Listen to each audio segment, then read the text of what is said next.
হুমায়ুন কবির যতক্ষণ বেঁচে থাকবে কোনো মুখ্যমন্ত্রীর ধমকিকে চমকিকে ভয় পায় না। ব্যাপারে কথা বলতে গিয়ে মুখ্যমন্ত্রী বলেছেন আপনাকে সম্বোধন করে যে আপনার নাকি কণ্ঠস্বর নরম হয়ে গেছে আগের তুলনায়। হুমায়ুন কবির যতক্ষণ বেঁচে থাকবে কোনো মুখ্যমন্ত্রীর ধমকিকে চমকিকে ভয় পায় না।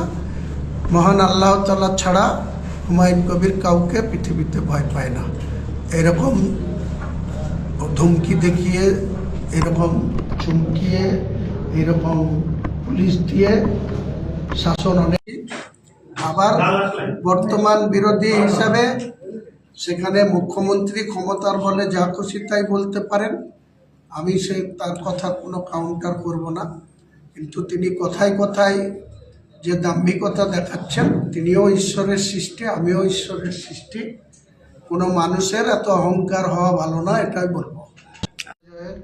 কেউ চিরদিন বাঁচতেও যেমন আসেনি, তেমনি চিরদিন কেউ ক্ষমতায় থাকবে না।